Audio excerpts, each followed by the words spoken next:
Hello welcome to Vipra mind channel. आज इस session में हम डिस्कस करेंगे one more method that how to solve linear equation in two variables.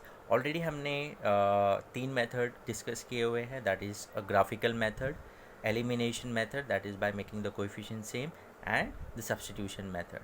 अगर आपको ये तीनों मेथड में कहीं पर भी प्रॉब्लम आता है तो आप हमारे linear equation in two variable का जो प्लेलिस्ट है उसमें आपको इसके वीडियोस मिल जाएंगे। नाउ इस सेशन में हम जो डिस्कस करेंगे जो method that is known as a determinant method और it is known as a Cramer's rule. ये जो क्रैमर्स रूल और मैं बोला डिटर्मिनेंट मेथड, आपको ये स्टेट बोर्ड में ये एज अ टॉपिक मिलेगा, स्टेट बोर्ड 10th स्टैंडर्ड में, that is Maharashtra board. And अगर आप CBSE बोर्ड के टेक्स्ट बुक में, NCERT टेक्स्ट बुक में देखेंगे तो इसका टॉपिक जो है that is given as a cross multiplication method. So दोनों सेम ही है, बस थोड़ा सा माइनर डिफरेंस है, थोड़ा सा अरेंजमेंट जो टर्म्स का किया वो थोड़ा सा अलग है। तो आज इस सेशन में मैं जो डिस्कस करूँगा that is determinant method and Cramer's rule. So this is for state board student, that is Maharashtra board students. And जब नेक्स्ट सेशन हम डिस्कस करेंगे उसमें हम as a cross multiplication method, जो थोड़ा सा माइन्यूट डिफरेंस है, वो हम CBSE बोर्ड स्टूडेंट्स के लिए डिस्कस करेंगे। सो आज यहाँ पर हम जो डिस्कस कर रहे हैं that is for specifically for state board students जिनको एज अ क्रैमर्स रूल करके एज अ टॉपिक दिया होगा उनके लिए। Okay, so now let's start with the session. So उसके पहले हमको ये मेथड के लिए हमको सॉल्व करने आना चाहिए the value of the determinant. So determinant is nothing but a one matrix. अब जैसे कि यहाँ पर A, B, C and D, so this is a one determinant जिसका डिग्री 2 है, that is there are 2 rows and 2 columns, so इसका degree 2 है। So this is nothing but a determinant. आप 11th स्टैंडर्ड में जाएंगे तो आपको as a matrices chapter, as a determinant chapter आएगा, तो वहाँ पर आप डिटेल में इसके बारे में पढ़ेंगे। बट अभी के लिए आपको जस्ट ये याद रखना है कि ये डिटर्मिनेंट का वैल्यू हम कैसे फाइंड आउट करते हैं। तो इसमें क्या करना है, आपको क्रॉस मल्टीप्लाई करना है, मतलब ये element into this element. So A into D minus B into C। सो ये एलिमेंट्स को हम जब मल्टीप्लाई करेंगे तो माइनस करके ये जो वैल्यू आएगा that will nothing but the value of this determinant, that is D। Okay, so first of all हमको डिटर्मिनेंट का वैल्यू फाइंड आउट करने आना चाहिए। तो अब आपको ऐसे क्वेश्चंस आते हैं, जैसे हमने यहाँ पर लिए हैं क्वेश्चन, जैसे आपको क्या करना है, डिटर्मिनेंट दिया है -4, 2, 7 एंड 1। सो सपोज इसको मैंने डिटर्मिनेंट A से डिनोट करता हूँ। सो -4, 7, 2 एंड 1। सो आपको क्या करना है, यहाँ पर क्रॉस मल्टीप्लाई करना है। ये -4 into 1 is -4 and 2 into 7 that is 14, so -14, so it will be -4 minus 14 is -18। now next determinant that is B, इसको हम B कंसीडर करते हैं। so that is 2 root 3 2 9 3 root 3। so again cross multiply करेंगे यहाँ पर हम। so यहाँ पर क्या है, now अब यहाँ पर 2 root 3 and 3 root 3, तो ये रूट के बाहर जो वैल्यू वो डायरेक्टली मल्टीप्लाई, तो 2 इंटू 3 6 हो जाएगा। एंड √3 इंटू √3 क्या होता है, 3, that is √3 into √3 is √9 and √9 is nothing but 3। So 2 into 3 is 6 हो जाएगा, और ये 3 भी मल्टीप्लाई हो जाएगा, √3 इंटू √3 3। तो 2 इंटू 3 6 इंटू 3 दैट इज़ 18। ये क्या आ जाएगा, 18 minus 2 into 9 is 18 and that is nothing but 0।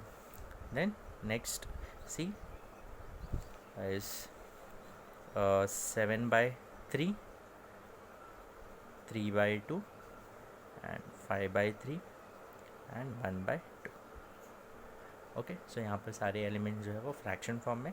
सो ना cross multiply 7/3 into 1/2, 7/3 into 1/2 minus 5/3 into 3/2। So 7 into 1 is 7/3 into 2 is 6 minus 5 into 3 15/6। So ये कितना हो जाएगा, अब डिनोमिनेटर सेम है तो we can directly subtract the numerators. So ये कितना हो जाएगा, -8/6। सो कॉमन फैक्टर 2 है, तो 2 इंटू 3 2 इंटू 4, सो -4/3। सो ये डिटर्मिनेंट का वैल्यू जो है that is -4/3। Okay, so this is how to solve the determinant of degree 2। यहाँ पर इसका डिग्री जो है 2 है, मतलब 2 रोज़ हैं 2 कॉलम्स है, तो ऐसे टाइप के डिटर्मिनेंट्स हम ऐसे सॉल्व करते हैं। ओके, सो नाउ अब जो क्रैमर्स रूल है वहाँ पर हमको ये ऐसे बहुत सारे डिटर्मिनेंट हमको सॉल्व करने होंगे। तो क्रैमर्स रूल, सो अभी पहले तो हम standard form of linear equation that is a1x plus b1y equals to c1. So this is one linear equation in two variable and another is a2x plus b2y equals to c2. So these are the two linear equations. Okay, so now यहाँ पर a1 a2 are the coefficient of x in both the equation, b1 b2 are the coefficient of y and c1 and c2 are the constant value in the given equations. Okay, so यहाँ पर तीन determinant form होंगे, that is d, and d is nothing but a1 a2 b1 b2. so d जो determinant, d से हम determinant जो denote करेंगे उसमें कौन से एलिमेंट्स होंगे, a1 a2 b1 b2, that is the coefficient of x and coefficient of y, and there is another determinant that is nothing but D, यहाँ पर dx जो होगा c1 c2 b1 b2. सो अब जो हमने फर्स्ट डिटर्मिनेंट यहाँ पर देखा a1 a2 b1 b2, तो जब आप dx लिखेंगे तो यहाँ पर x का कोएफिशिएंट वाले जो टर्म्स है दैट इज़ a1 a2 उसको c1 c2 से हम रिप्लेस कर देंगे. तो x का कोएफिशिएंट को रिप्लेस कर देंगे बाय c1 से, तो c1 c2 b1 b2, ये c1 c2 b1 b2, and then dy जो डिटर्मिनेंट होगा वहाँ पर हम अगेन यही डिटर्मिनेंट को लिखेंगे a1 a2, बट यहाँ पर b1 b2 का जो b1 b2 is the coefficient of y, तो y का कोएफिशिएंट b1 b2 को हम किससे रिप्लेस कर देंगे, c1 c2. So this is how you can remember the determinant values that is d dx and dy. Now x का जो value होगा, क्योंकि हमको लीनियर इक्वेशन में क्या फाइंड आउट करना है, the value of x and y, जो दोनों में एज अ कॉमन सोल्यूशन होंगे x and y. So x का वैल्यू क्या है, dx बाय d. सो ये जो डिटर्मिनेंट का वैल्यू आएगा उसको हम d से डिवाइड करेंगे, so will get the value of x, and y का जो वैल्यू होगा that is dy by d, ये डिटर्मिनेंट का value divide by this determinant का value. Okay, so this are the steps that you have to remember to solve Cramer's rule. अब ये कैसे आया, x का value dx by d, y का value dy by d, इसका हम एक अलग सा एक वीडियो बनाएंगे जिसमें हम इस ये जो रिलेशन है उसको हम डिराइव करेंगे. सो नॉर्मल जो है एलिमिनेशन मेथड यूज़ करके हम करेंगे, मतलब यहाँ पर हम एक बार x का कोएफिशिएंट सेम करके उसको एलिमिनेट करेंगे, देन y का कोएफिशिएंट सेम करके उसको एलिमिनेट करेंगे. मतलब यहाँ पर a1 है, a2 है, यहाँ पर b1 b2 है, तो यहाँ पर हम क्या करेंगे, उसके कोएफिशिएंट जो है वो सेम करके एक बार x को एलिमिनेट करेंगे तो हमको y मिल जाएगा, और y को एलिमिनेट करेंगे तो हमको x मिल जाएगा in terms of a b c. And then वो रिलेशन से हमको जो x का वैल्यू आया और y का वैल्यू आया वो हमको वहाँ से ये रिलेशन आ जाएगा, that is x is dx by d and y is dy by d. So वो डेरिवेशन पार्ट हम जो है वो नेक्स्ट सेशन में डिस्कस करेंगे. ओके, सो अभी जस्ट हमने यहाँ पर जो डिस्कशन किया है that is the steps that you have to follow. Okay, now अब हम देखेंगे यहाँ पर कुछ examples.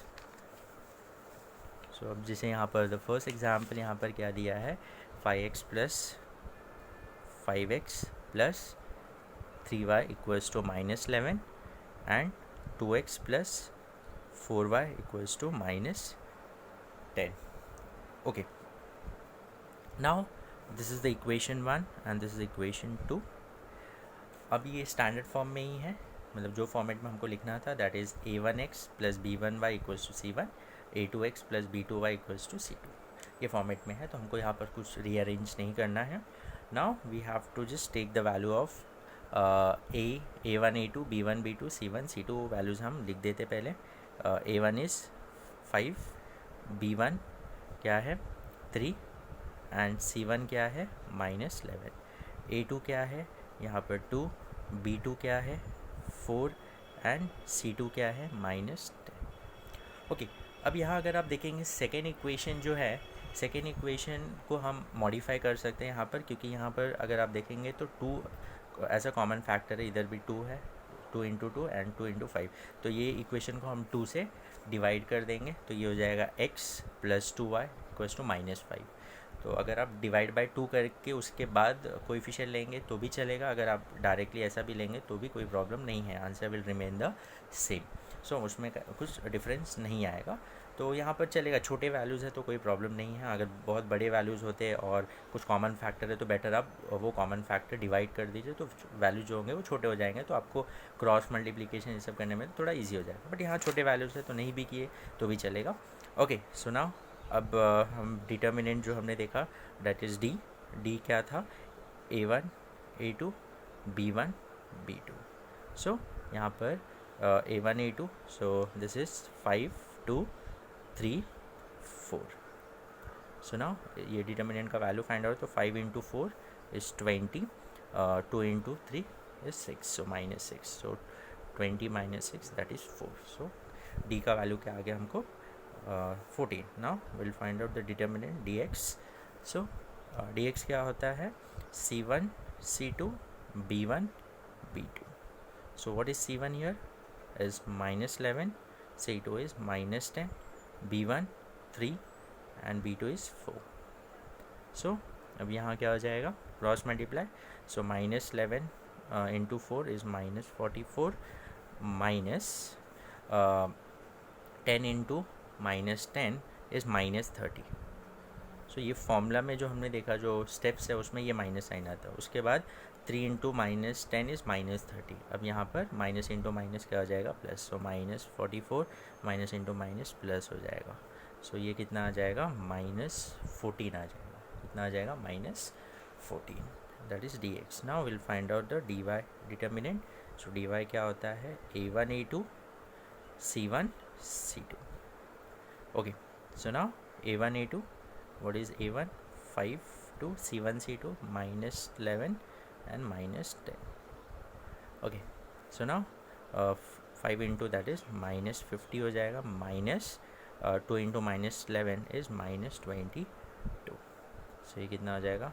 -50 plus 22, minus into minus, so it will be nothing but ये हो जाएगा -28, हो जाएगा -28। So we got the values of determinant that is D, dx and dy।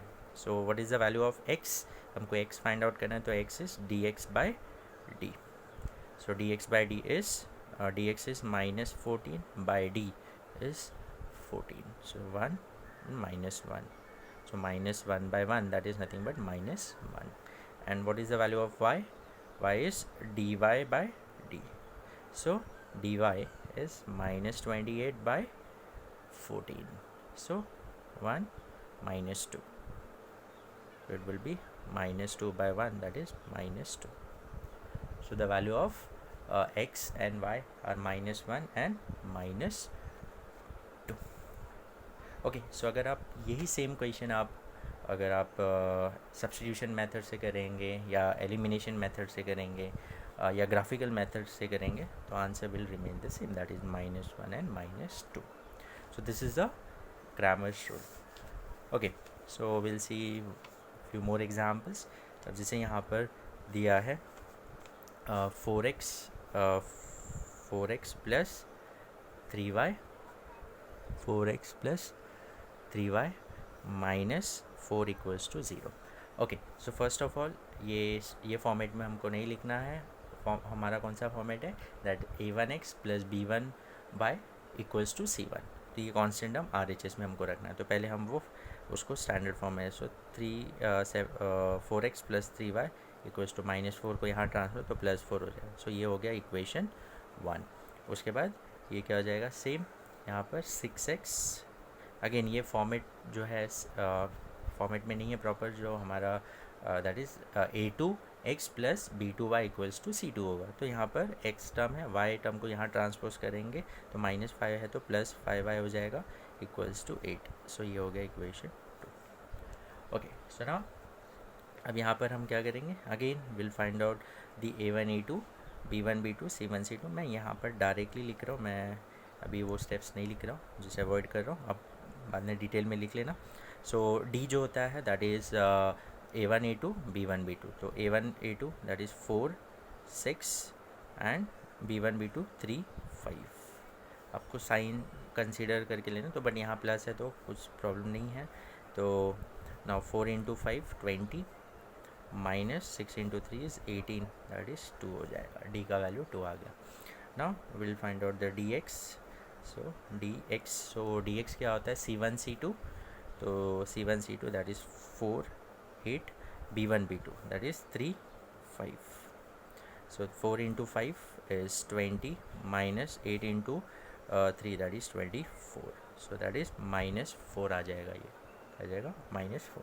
Then we'll find out the dy. So dy क्या आ जाएगा, y coefficient है तो यहाँ पर a1 a2 that is 4 and 6, then c1 c2 4 by 4 and 8. So 4 into 8 is 32 minus 6 into 4 is 24. So ये कितना हो जाएगा, 8 आ गया 8। सो what is the value of x, D x by D. तो डी एक्स का वैल्यू क्या आया हमको, -4 बाई डी। डी का वैल्यू क्या आया 2। सो 2 इंटू 1 2 इंटू -2 -4 हो जाए तो that is -2 by 1 that is -2। And y का वैल्यू क्या हो जाएगा, y इज़ 8 बाय डी का value that is 2 that is 4, आ जाएगा 4। Okay, so will take one more example. So यहाँ पर देखेंगे तो फ्रैक्शन फॉर्म में है, सो कुछ अलग नहीं है वैसे। यहाँ पर हम देखेंगे 2x plus 3y equals to 2। सो ये तो प्रॉपर फॉर्मेट में है, कुछ रीअरेंज नहीं करना है। And this is x minus y by 2 is equals to 1 by 2। Okay, so अगर आप सेकेंड इक्वेशन देखेंगे तो this is also in the proper format, that is x term y term and the constant यहाँ पर है, but यहाँ पर fraction form है। तो आप हमेशा अवॉइड करिए कि फ्रैक्शन आप डायरेक्टली लेंगे तो कोई प्रॉब्लम नहीं है। यहाँ पर अगर हम a1 a2 की बात करें तो 2 और a2 जो है ये वहाँ पर 1 है, b1 क्या है 3 एंड b2 क्या होगा, देखो minus y by 2, so minus 1 by 2 होगा। हाँ, b2 का वैल्यू क्या होगा, -1 by 2। c1 is 2 and c2 is 1 by 2।